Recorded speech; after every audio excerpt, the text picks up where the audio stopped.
the size and the shape of Ethiopia አይደል ዛሬ የምንመለከተው hello everyone my name is ፍቃድና from Lucy Bridge Academy ሁሌም እንደምንለው ዌብሳይታችን www.lucybridgeacademy.com join ያርጉ የተለያዩ AI supportive questionnaires ታገኛላችሁ and of course our YouTube channel subscribe comment አርጉ and አስተያየትና ኮሜንት ካላችሁ ደግሞ ቴሌግራም ቻናላችን ላይ አስቀምጡልን alright let's get into it okay in terms of size እንጀምር መጀመሪያ so in terms of size Ethiopia is like the 10th largest country.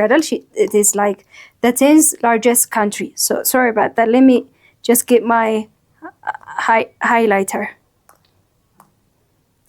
I think 10th largest country in Ethiopia. In terms of area, is about 1,106,000 square kilometers. So it's very huge ነው ማለት ነው almost ምን እንደማለት ነው like ሁለት ካንትሪዎች ኮምባይን ቢያደርጉ ለምሳሌ ፍራንስ እና ስፔን ኮምባይን ቢያደርጉ it's like almost እንደዛን ያክል huge ነው ማለት ነው so its area is 1,106,000 kilometers square so it is very large okay so land percentage in terms of the world እና in terms of Africa እንመልከት so in terms of the world like 0.7% ነው አይደል in terms of Africa it is like 3.6% what does this show us ይሄ ምን ያሳየናል so like in terms of world ስናይ 0.7% ማለት በጣም ትንሽ ነው so from the world like Ethiopia covers like smallest part but in Africa ግን ምን ብለናል 3.6% that's a lot አይደል so from the world it might be small but in Africa ግን ትልቅ የሆነ ኤሪያን cover ያደርጋል as you can see in terms of neighboring countries እንመለከት like ሱዳን በመጀመሪያ ላይ ራንክ ትደረጋለች then ኢትዮጵያ ሁለተኛ ላይ ነው ራንክ የምትደረገው so ሱዳን በምን ያክል ነው የምትበልጣት like 1.1 times bigger than ኢትዮጵያ ነች but ሌሎችን ስንመለከት ግን ለምሳሌ for Somalia is like 1.73 times smaller so Ethiopia in terms of Horn of Africa ራሱ ስንመለከት like it is the largest ነው so ይሄ ምን ይጠቅማታል for like more land access ይኖራታል አይደል so also more like population and land resource እንዲኖራት ይጠቅማታል okay of course በሳይዝ ትልቅ ነች ስንል it has its own advantage and its own disadvantage አይደል ራሱ ሳይዝ የሆነ ሀገር ትልቅ ሲሆን የራሱ የሆነ የሚጠቅመው ነገር አለ of course በዛው ደግሞ disadvantageም ይኖራል first let's look at the advantages so in terms of size ትልቅ ስትሆን ecologically diverse እንድትሆን ያደርጋል ይሄ ምን ማለት ነው for example in terms of climate በጣም ሰፊ ስለሆነ one type of climate ወይ ደግሞ የሆነ in terms of አንድ የሆነ ቴምፕሬቸር ነው ማለት አንችልም like አንድ ቦታ hot dry ነው የሚሆነው ሌላ ቦታ ደግሞ it's temperate ለምሳሌ በጣምም hot አይደለም በጣምም like rainy አይደለም አይደል humid አይደለም so temperate የሆነ ቴምፕሬቸር ሊሆን ይችላል so like የተለያዩ different types of climates ነው so different types of climates ሲኖር ምን ይሆናል different types of plants ይኖራል ለምሳሌ አንዳንድ ፕላንቶች አንዳንድ ቦታ ላይ አዳፕት ማድረግ ይችላሉ አንዳንድ ፕላንቶች ደግሞ like desert ላይ አዳፕት ካደረጉ ሌሎች ደግሞ rain የሆነ ቦታ ላይ አዳፕት ያደርጋሉ አኒማሎችም እንደዛ for example camel is mostly is found like desert የሆነ ቦታ ነው አይደል ሌሎች አኒማሎች ግን like ጅራፍ የምንላቸው ሳቫና ግራስላንድ ግሪነር የሆነ ቦታ ላይ የሚመቻቸው አሉ so it's like ecologically diverse because it has different climates so it also has different types of animals and plants living at different areas so ecologically diverse ነች so abundant arable land abundant የሆነ arable land ሲኖር like for farmers ለagriculture ይጠቅማል or like የተለያዩ ክሮፖችን በተለያዩ ቦታ grow እንዲያደርግ ይጠቅማቸዋል of course rich in mineral resources ይጠቅማታል ethnic diversity so ቅድም እንዳለው ከክላይሜት ጋር እንዳነጻጸር ነው in terms of ethnicity ስንመለከት ደግሞ large የሆነ ቦታ ሲኖር ሰዎች የሚኖሩትም የተለያዩ ሰዎች ናቸው አይደል so for example አንድ ሀገር for example አንድ አካባቢ የራሳቸው language አላቸው የራሳቸው ethnicity አላቸው አይደል ሌላ ቦታ ደግሞ ሌላ የራሳቸው like culture አላቸው የራሳቸው language አላቸው so ብዙ ነው የሚሆነው ማለት ነው it becomes diverse so it is like ethnic diversity እንዲኖር ይጠቅማታል okay disadvantage so ሳይዙ large ሲሆን እንደዚህ አይነት advantage ካለው what are the disadvantage so በጣም ትልቅ የሆነ area ሲኖር like for example ለgovernment it becomes difficult አይደል like ለadministration እና ለዲፌንስ ኮስቲ ነው የሚሆነው it's like costs በጣም ነው ኮስቲ የሚሆነው like ይሄን ሁሉ ቦታ ይሄን ሁሉ ሰፊ የሆነ area like defend ማድረግ administer ማድረግ protect ማድረግ it costs so it's like high cost for administration and defense ይሄኛው ምን ይላል difficult in national integration so ይሄ ምን ማለት ነው so የተለያዩ ሰዎች ናቸው የተለያዩ ቦታዎች ናቸው የራሳቸው ካልቸር አላቸው የራሳቸው belief አላቸው የራሳቸው language አላቸው አይደል so የራሳቸው የተለያዩ ሪጅኖች ናቸው የሚሆነው so እነዚህን የተለያዩ ሪጅኖች አንድ ላይ ለማድረግ ዩናይት ማድረግ በጣም ይከብዳል so it becomes difficult for creating unity so it is difficult in national integration እንላለን okay size kayan now let's go to the shape of Ethiopia so Ethiopia in terms of shapes ስንመለከት it has more or less like circular like or like compact የሆነ shape አላት so like circular or compact የሆነ shape አላት ይሄ በምን ምክንያት ነው so the distance ከnorth ወደ south እና ከeast ወደ west ያለው almost similar ስለሆነ almost ስለሚቀራረቡ ስለሚመሳሰሉ ነው as you can like see from the image am I like እየከለልኳችሁ ነው መሰለኝ let me get over here so like ከዚህ to ወደዚህ የምንላቸው to the north south እና east to west almost distance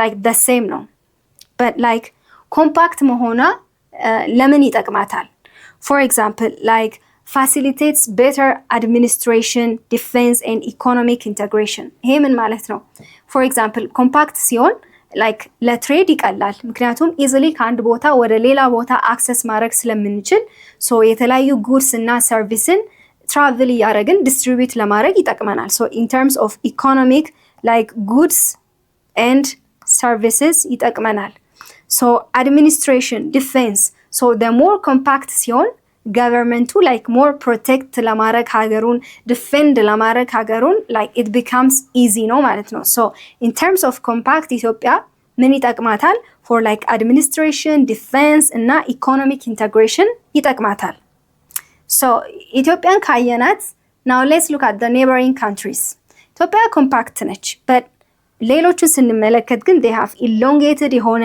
truncated የሆነ shape አላቸው for example as you can see from the image let me get cursor here so አንዳንዶቹ uneven የሆኑ shape አላቸው as you can see but like የኢትዮጵያ almost compact የሆነ shape ነች አይደል አንዳንድ ፓርቶቹ ደግሞ cut የሆኑ ፓርቶች አሉት so ይሄ ምን አይነት disadvantage አለው so in terms of ኢትዮጵያ compact ስትሆን like ለትሬድ administer ለማድረግ ይጠቅመናል ብለናል በተቃራኒው ደግሞ neighboring countries ደግሞ compact ስላልሆኑ ሼፓቸው uneven elongated ስለሆነ like administer ለማድረግ ለትሬድ ለኢኮኖሚክ more ይከብዳል ማለት ነው okay indicators of compactness in Ethiopia's shape so ጂኦግራፈሮች አንድን ሀገር compact ነች አይደለችም ለሚለው more like ለማወቅ ምንን ይጠቀማሉ ሶስት ሜትዶችን ይጠቀማሉ first is the area to boundary ratio then boundary to the circumference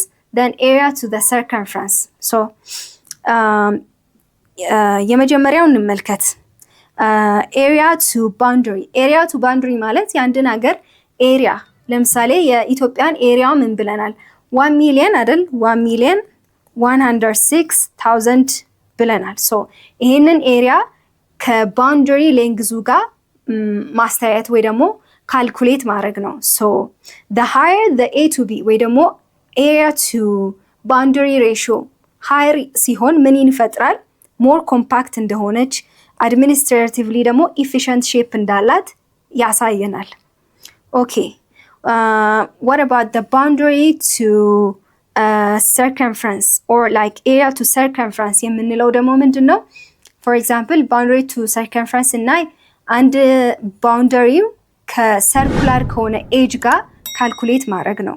ሶ እነዚህ ባውንደሪ ቱ ሰርከምፍራንስ ኦር ኤሪያ ቱ ሰርከምፍራንስን ቫሊዩ የምናገኘው ቫሊዩ ኢፍ ኢትስ ክሎዝ ቱ ዋን ላይክ ከአንድ በታች ካልሆነ ወደ አንድ የሚጠጋ ከሆነ ኢትስ ላይክ ኒር ፐርፌክት ወይ ደግሞ ኮምፓክት እንደሆነች ሀገሪቱ ኮምፓክት እንደሆነች ያሳየናል።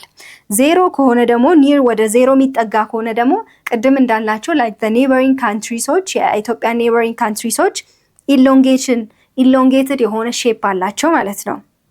ኦኬ boundary to circumference boundary to circumference the formula is boundary length የሀገሪቱን boundary length by2 pi r ነው። circumference formula 2 pi r of course መጀመሪያ ይሄን ካልኩሌት ለማድረግ ሬዲየስን ማግኘት አለብን ምክንያቱም እያስተያየን ያለ ነው ከሰርኩላር ኤጅ ጋር ነው አይደል? so when we want to find the radius ከኤሪያ እናገኛለን። ኤሪያ ማለት pi r square ነው። so like r ደግሞ ምን ይሆናል? square root of area over pi where pi is 3.146 ማለት ነው። so area to boundary ደግሞ የሀገሪቱን ኤሪያ ቅድም እንዳለው በባውንደሪው ማካፈል ነው። then actual inscribing circle ኤሪያውን ከምን ጋር ቅድም ካገኘ ነው እዚህ ጋር circumference ከምናገኘው ጋር ካልኩሌት ማድረግ ነው። so we're going to look at the calculation in more details. okay, so ምን ይላል? compute Ethiopia's boundary to circumference or area to the circumference እና area to boundary ratio calculate ነው እንድናደርግ ነው። so ሌንግዛችንን ሰጥተናል like boundary or like boundary ሌንግዙን ሰጥቶናል። think let me get my highlighter, make that black. so like 5260 ነው። of course area ኢትዮጵያ area ደግሞ እናውቃለን 1,106,000 ነው። so ምን ይላል? what does a boundary to circumference compactness ratio of 1.41 suggest about Ethiopia's shape ይላል። so ወደዚህኛው ከመምጣታችን በፊት more like calculation ከመጀመሪያው ጀምረን እንመልከት። so መጀመሪያ ምን እንይ? area to boundary ratio እንመልከት። boundary ratio so area to boundary ratio ፎርሙላ ምን ብለናል? so ያለንን area to the boundary length ማካፈል ነው አይደል? so የኢትዮጵያ ኤሪያ ስንት ነው ብለናል? 1,106,000 square kilometers አይደል? over boundaryውም ደግሞ አለን አይደል? 5260 so 5260 kilometers. so this gives us what precisely ወደ እስከ ስንት ነው የሚሰጠን? 210 ይሰጠናል። so this is Ethiopia አይደል? for example so this እዚህ ጋር ኢትዮጵያ ልበለው ኢትዮጵያ for example የጅቡቲ እንመልከት። for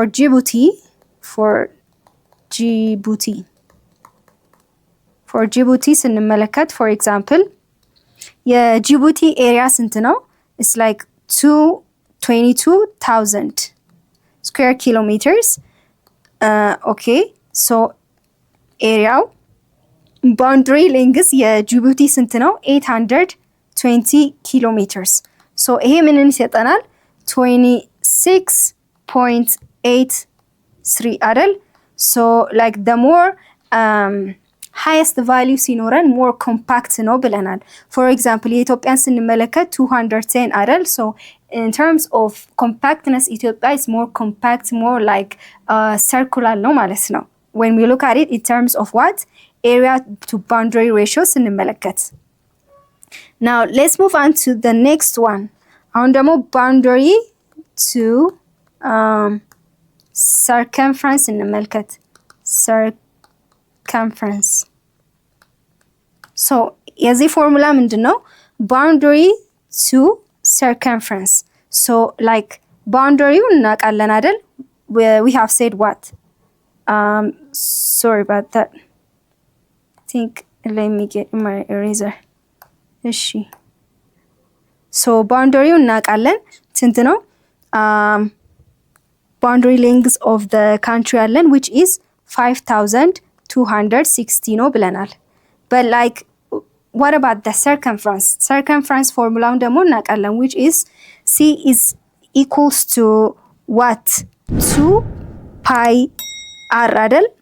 So 2 pi r. Now we don't know r. Now ምንን እያስተያየን ነው? boundary lengthን ከምን ጋር ከሰርኩላር የሆነ ኤጅ ጋር ለማስተያየት ነው። so we have to calculate or we have to know the radius አይደል?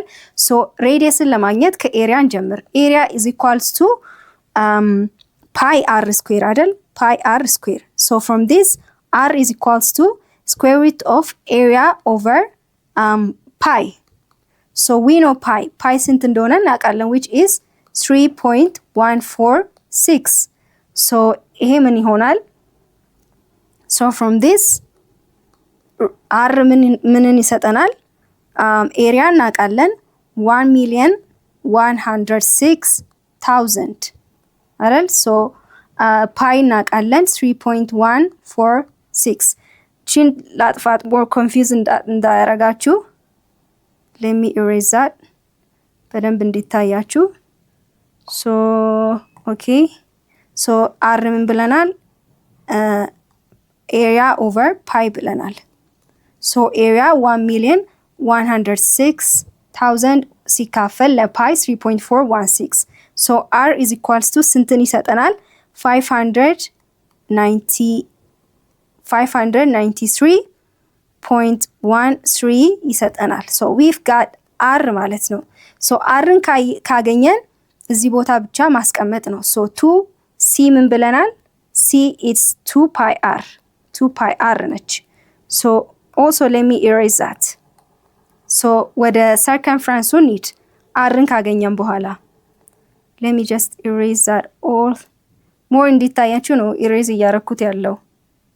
okay, so c is equals to ምንድነው? 2 times pi ስንት ነው ብለናል? 3.146 times r አሁን አግኝተነው ነበር አይደለ?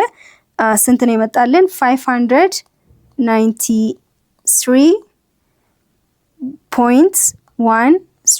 so እነዚህን ካልኩሌት ማድረግ ነው. so when we calculate that we get what? 3,000 almost 3,731.9 የሆነ ቫልዩ እናገኛለን. so if we got the circumference ይሄንን በዚህ ቦታ ማስቀመጥ ነው. so we got c. so boundary ከc ካገኘነው በኋላ 3,731.9. so ይሄ ምን ይሰጠናል? 1.141. so boundary to circumference ስንት አገኘን? 1.41. so what does this shows us? so in terms of boundary to circumference ላይ ምን ብለናል? the more value ወደ አንድ ሲጠጋ more ይሄ ነገር ኮምፓክት ነው ማለት ነው in terms of shape.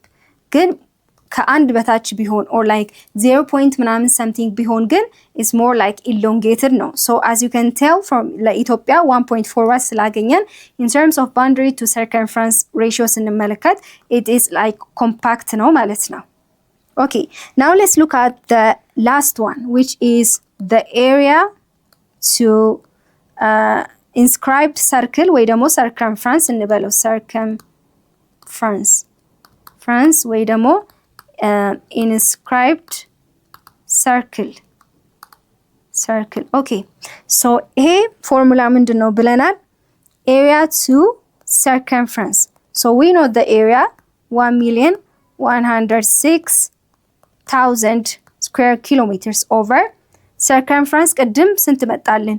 በ2 pi r ፎርሙላ ስንሰራው እቺን ቫልዩ ሰጠን አይደል? 3,731.9. so we've got the c. so እነዚህ ስናካፍል ስንት ይሰጠናል? almost like 296 የሆነ ቫልዩ ይሰጠናል. so as you can tell from all of this, like in terms of area ቅድም ነበር questionአችን, what does the B to C compactness ratio of 1.4 suggest about Ethiopia's shape? so B to C ምን አገኘን? B to C 1.41 ነው ብለናል. so as you can tell from all of this, Ethiopia is more compact ነው, almost circle ነው. On the next video, we're going to look at the geological history of Ethiopia. But ሁሌም እንደምንለው ዌብሳይታችን www.lucy bridge academy join ያርጉ የተለያዩ AI supportive questionnaires ታገኛላችሁ. And of course, our YouTube channel, subscribe, comment, and አስተያየትና ኮሜንት ካላችሁ ቴሌግራም ቻናላችን ላይ አስቀምጡልን. But that's it for me today. I hope to see you guys on the next geography lesson. Thank you for watching and goodbye.